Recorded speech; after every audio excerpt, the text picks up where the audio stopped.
de todos os outros que o julgavam e o menosprezavam. Porque ele deveria ter pensado, poxa, se esse homem não menosprezou mendigos, porque os cegos eram mendigos, não menosprezou coxos, que eram menosprezados pela elite, e tantas outras pessoas humildes, pelas quais ele ia de encontro a essas pessoas. Porque o Senhor, note uma coisa, a única vez que Jesus Cristo entrou num lugar em que a elite morava, que era Jerusalém, foi para morrer. É interessante isso aqui. Jesus ele só entrou em Jerusalém para morrer, irmãos. Em todo o ministério de Jesus, foram vários anos, mais de 3 anos, foi lá na Galileia, foi em lugares assim segregados, lugares desprezados por elite judaica, que morava em Jerusalém. Jesus ele não foi de encontro a elite, Jesus foi para de encontro aos necessitados. Porque existia uma profecia lá em Isaías capítulo 61 que falava sobre isso. O Espírito do Senhor está sobre mim, pois me ungiu para pregoar liberdade aos cativos, curar os oprimidos de coração e anunciar o ano aceitável do Senhor. Ele foi para os aflitos, para os oprimidos, para os encarcerados, para os desprezados da sociedade. E ele foi lá para a Galileia. E quando esse homem se aproximou de Jesus e o adorou, reconheceu a sua soberania como Filho de Deus, disse: Senhor, eu sei que tu pode me limpar, eu sei que se o Senhor quiser, o Senhor pode me curar dessa lepra. E Jesus já era proibido chegar perto de uma pessoa nesse estado. E pior ainda, Jesus se aproximou, como diz no versículo 3, e Jesus estendendo a mão, para você estender a mão e tocar e fazer o que ele fez aqui, você tem que se aproximar. Jesus estendendo a mão, tocou. Jesus, além de chegar perto desse homem, ele estendeu a mão e tocou no leproso. E a lei dizia que não podia chegar perto, quanto mais tocar. Porque se chegar perto, a pessoa já era considerada imunda, quanto mais tocar ainda. E Jesus, estendendo a mão, tocou, dizendo: eu quero, seja curado, seja limpo. E logo ficou purificado da lepra. Então, queridos, aqui Jesus ele já confronta várias injustiças, como nós vemos aqui. A injustiça cultural e outras coisas que Jesus curou da vida desse homem. Imagine quantos anos esse homem viveu nesse estado, sendo injustiçado, sendo menosprezado, sentimento de inferioridade. Quantos outros sentimentos o Senhor Jesus curou, Ele tirou da alma desse homem. Jesus curou, transformou ele fisicamente falando, também trabalhou, transformou a sua alma. Então é muito sério isso daí. Então Jesus ele veio para confrontar, porque o Evangelho ele confronta. O Evangelho não vem para apaziguar, porque ele mesmo fala: eu não vim para trazer paz, mas vim para trazer espada. Jesus ele não veio para apaziguar, ele veio para trazer espada, ele veio para confrontar. Ele não veio para fazer alianças com o sistema, ele veio para confrontar o sistema. Porque o sistema que ele confrontou, ensinou os seus discípulos a confrontar e nos ensina até hoje, é um sistema totalmente regido e controlado por Satanás e seus demônios. Porque o propósito de Satanás e seus demônios é propagar injustiças. E o propósito dos homens, desses homens que não conhecem a Deus, são influenciados por Satanás, é propagar injustiça. E Jesus ele confrontou a injustiça de frente. E confrontou a elite que propagava essas injustiças também de frente.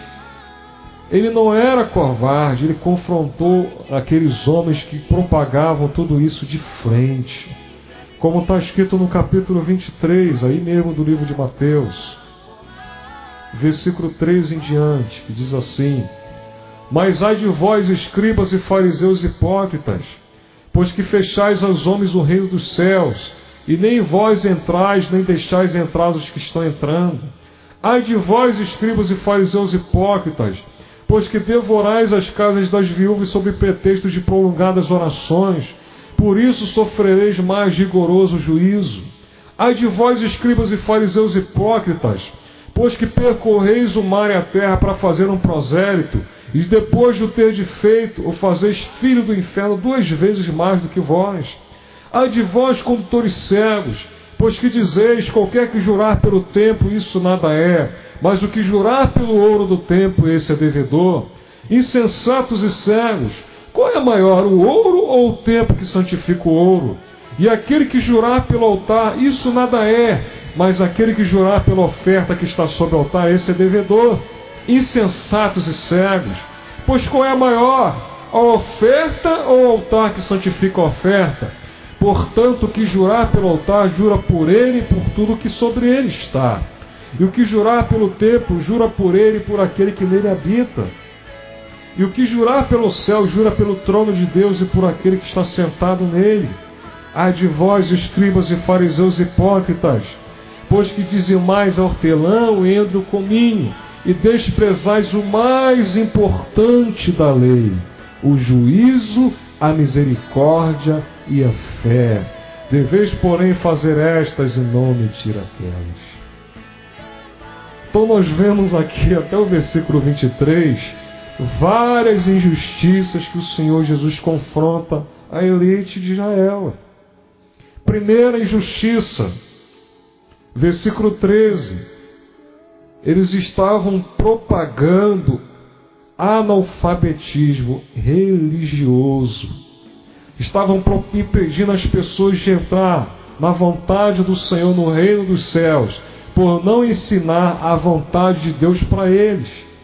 Porque uma das funções dos sacerdotes era ensinar a lei de Deus. O propósito de Deus ter separado a tribo de Levi era para que a tribo de Levi servisse ao povo de Israel, ensinando a lei de Moisés e servindo a eles. E eles estavam impedindo o conhecimento. E existe uma palavra, uma frase muito importante sobre isso, que diz que quem detém o conhecimento tem todo o poder, e é verdade.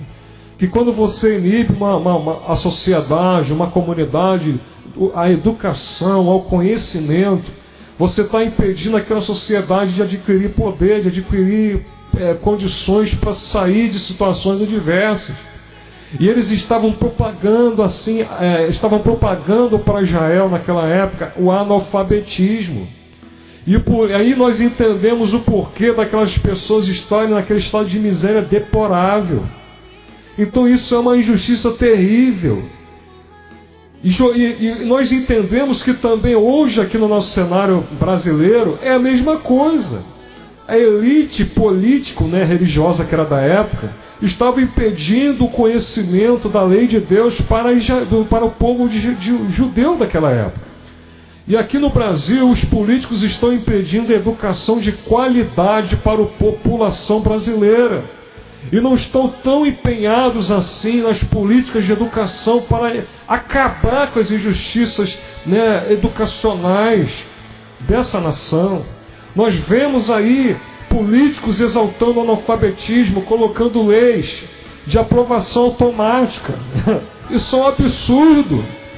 Onde já se viu pessoas que deveriam lutar contra o analfabetismo, sancionarem, fazerem leis de aprovação automática? Qual aluno que vai querer estudar qual aluno que vai querer ter ânimo para estudar num município, num lugar em que não precisa estudar, porque ele já está aprovado, é aprovação automática? Isso é muito complicado, irmãos. A igreja tem um papel muito fundamental na sociedade. Ou você acha que é só ir de 1, 2 ou 3 vezes na semana no templo, ouvir uma palavra que massageia o seu ego, uma palavra que vai fazer você ficar rico, que vai fazer você ter uma casa de veraneio? E eu não estou falando que isso é errado. Eu estou falando a motivação que é errada. Porque se você vai para um templo evangélico, ouvir coisas para você ficar cada vez mais rico. E a palavra de Deus diz, eu vou mostrar para vocês sobre isso, que as pessoas ricas são pessoas que enriquecem de modo ilícito, porque mesmo que seja de modo justo, a riqueza é uma forma de injustiça social.